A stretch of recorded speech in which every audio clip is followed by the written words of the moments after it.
Season వారి ఫ్రూట్స్ని ఎప్పుడు కూడా మనం మిస్ అవ్వకూడదు. పనసకాయ తినడానికి బాగుంటుంది కానీ కోసేటప్పుడు కొంచెం చిక్కగా ఉంటుంది. సో ఆయిల్ ఫుల్గా రాసుకున్నాను. స్టార్ట్ చేద్దాం. అబ్బా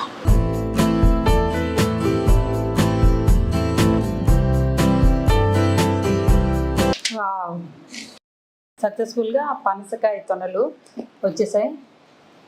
ఫ్రూట్స్ దేవుడు ఇవ్వటం, దాన్ని మనం తింటూ ఎంజాయ్ చేయటం. సో టేస్ట్ అయితే ఎలా ఉందో చూసేద్దామండి. ఫస్ట్ ఆగలేకపోతున్నాను.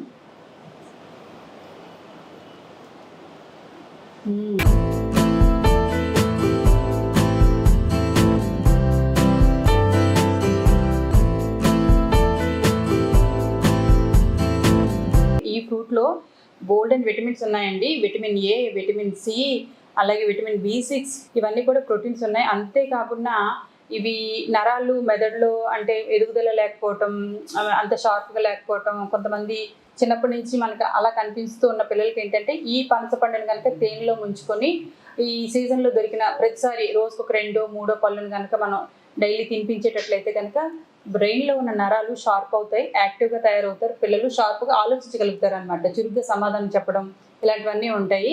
సో పొటాషియం, కాల్షియం కూడా ఈ ఫ్రూట్లో అధికంగా ఉంటుంది. కానీ అధికంగా తినకున్న కొంతమందికి అరుగుదల కూడా చాలా స్లోగా ఉంటుంది అనమాట. ఈ ఫ్రూట్ తొందరగా అరగకపోవడం అలా కూడా ఉంటుంది. కొంచెం పెద్దవాళ్ళు ఏంటంటే మోతాదు తక్కువలో తీసుకోండి, కానీ తినడం మాత్రం మానకండి. ఈ ఫ్రూట్లో రంగు, వాసన, రుచి అన్నీ ఉంటాయి. హ్యాపీగా చూడగానే అట్రాక్షన్గా మంచి కలర్ఫుల్గా కూడా ఉండే ఫ్రూట్ ఏదైనా ఉందంటే ఈ చాలా ఫ్రూట్స్లో ఈ ఫ్రూట్ కూడా ఒకటని చెప్పొచ్చు. హ్యాపీగా మీరు స్మెల్తో కూడా మనం ఎంజాయ్ చేయొచ్చు. అండ్ ఈ ఫ్రూట్ని కోసినప్పుడు మాత్రం చుట్టాలు ఎవరైనా వస్తే కనుక ఇవ్వకన్నా దాచేసుకోకండి. ఎందుకంటే మనం దాచిన ఈ వాసన మాత్రం దాచడం కష్టం కాబట్టి హ్యాపీగా వాళ్ళకి కూడా ఇస్తూ మనం కూడా వాళ్ళతో పాటు తింటూ ఎంజాయ్ చేద్దాం. ఓకే ఫ్రెండ్స్, ఇప్పుడు ఇందాక కష్టపడి నేను కోసాను కదా, ఇప్పుడు తినడానికి ఎంతమంది వస్తారో చూద్దామా.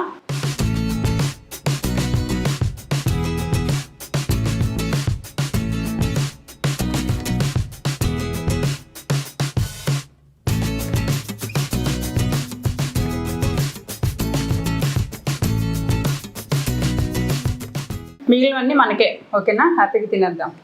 మా వాళ్ళు ఈ పండు పైన రివ్యూ ఇచ్చారు, చాలా బాగున్నాయి. కావాలంటే మీరు కూడా తిని టేస్ట్ ఎలా ఉందో కామెంట్స్లో చెప్పండి. Okay, bye.